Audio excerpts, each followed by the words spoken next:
Assalamualaikum warahmatullahi wabarakatuh.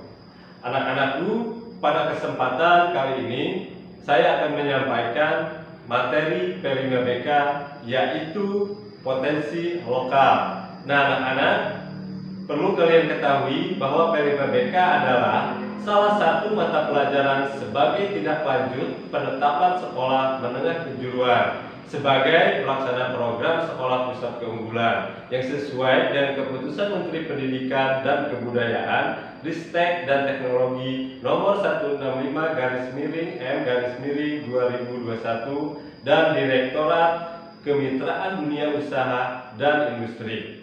Nah, salah satu usaha untuk mewujudkan komitmen tersebut melalui dukungan penguatan pembelajaran paradigma baru di SMK Sekolah Pusat Keunggulan. Nah, dalam hal ini SMK Negeri 2 Pandeglang sudah menerapkan pembelajaran paradigma baru tersebut. Nah, tujuan dari P5BK ini untuk memperkuat karakter dan mengembangkan kompetensi sebagai warga masyarakat yang unggul dan kreatif, yang nantinya peserta didik memperoleh kesempatan menjadi tenaga kerja yang handal sesuai dengan kebutuhan dunia usaha dan dunia industri. Nah, anak-anakku, P5BK adalah pembelajaran lintas disiplin ilmu untuk mengamati dan memikirkan solusi terhadap permasalahan di lingkungan sekitar melalui proyek yang memberi kesempatan kepada siswa untuk belajar yang lebih interaktif, fleksibel, belajar situasi tidak formal, dan terlibat langsung dengan lingkungan sekitar. Nah, untuk memuatkan berbagai kompetensi agar peserta didik mampu memecahkan masalah, cepat mengambil keputusan, dan nantinya peserta didik diharapkan menghasilkan produk atau aksi.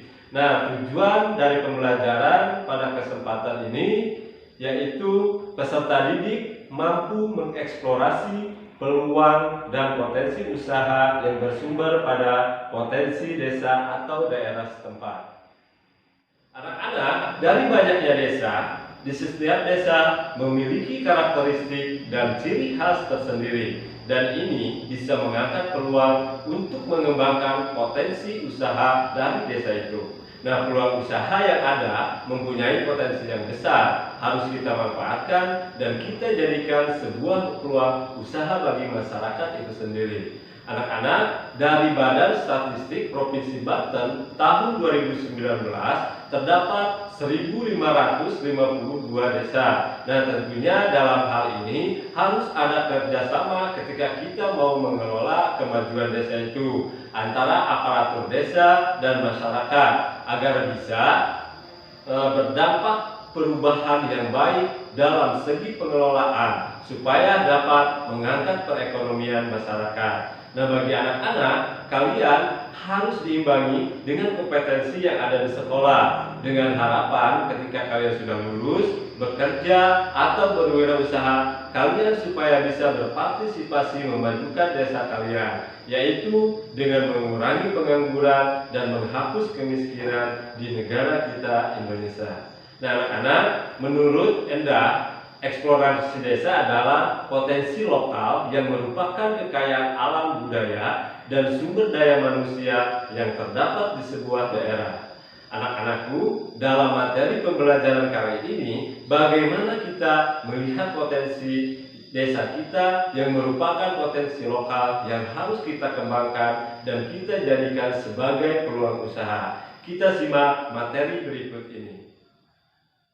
Perlu kita ketahui, potensi desa merupakan segenap sumber daya alam serta sumber daya manusia yang dimiliki desa. Dan sumber daya tersebut dianggap sebagai modal dasar yang nantinya dapat dikelola dan juga dikembangkan demi kepentingan, kelangsungan, dan perkembangan desa. Potensi desa ini dibagi menjadi dua, yaitu potensi fisik dan non-fisik. Nah, potensi fisik meliputi tanah, air, iklim, serta flora dan fauna. Apa yang dimaksud dengan tanah? Yaitu tergolong dalam contoh sumber daya alam yang dapat diperbarui, yang berasal dari komponen di bumi. Nah, perlu kita ketahui bahwa tingkat kesuburan tanah yang ada di kita sangat tinggi. Hal ini bisa kita manfaatkan untuk pengolahan pertanian. Nah, tanah juga bisa dibuat untuk produk guna pakai. Contohnya dibuat batu bata, genting, keramik, dan hiasan lainnya. Nah, selanjutnya ada air. Nah, air bisa dimanfaatkan untuk kebutuhan sehari-hari. Nah, irigasi pertanian, industri air minum, dan objek wisata. Nah, anak-anakku, selanjutnya ada potensi iklim. Nah, iklim yang sejuk, dingin, dan memiliki curah hujan yang bagus bisa untuk mendukung dalam meningkatkan hasil pertanian. Misalkan dengan menanam sawi, kol, wortel, dan lain sebagainya. Nah, sementara potensi flora dan fauna di desa kita masih banyak tersedia hasil olahan makanan pokok dalam tumbuhan. Nah, misalkan padi, jagung, singkong, sayur mayur, dan umbi-umbian. Nah, hal ini berpotensi untuk kita jadikan sebagai penopang ekonomi di masyarakat dengan cara dikembangkan dan dijadikan sebuah produk yang layak jual yang berkualitas. Nah, sementara dari segi hewan masih ada sapi, kerbau, kambing, ikan, dan jenis unggas yang bisa kita kembangkan untuk dijadikan peternakan bagi masyarakat itu sendiri.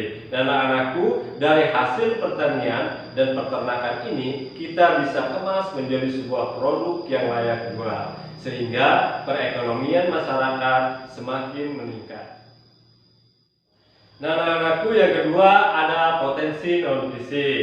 Potensi non-fisik itu contohnya masyarakat desa, aparatur desa, dan kelembagaan sosial. Nah, potensi non-fisik ini berkaitan dengan aspek sosial masyarakat desa. Contohnya adalah tata pemerintahan, adat istiadat, aparatur desa, dan lembaga sosial masyarakat desa. Dan tata kehidupannya itu sendiri dipengaruhi oleh kondisi alam desa tersebut. Nah, menurut Undang-Undang Desa Nomor 5 Tahun 1979 menyebutkan bahwa membuat adanya perwujudan dari penyelenggaraan pemerintah desa yang berdaya guna, tertib, dan berhasil dalam mengelola pembangunan desa. Nah, anak-anak, budaya juga termasuk ke dalam potensi desa.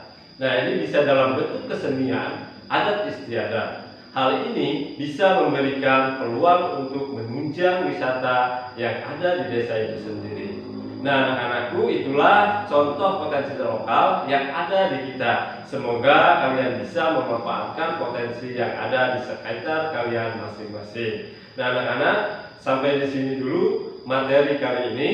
Cukup sekian. Assalamualaikum warahmatullahi wabarakatuh.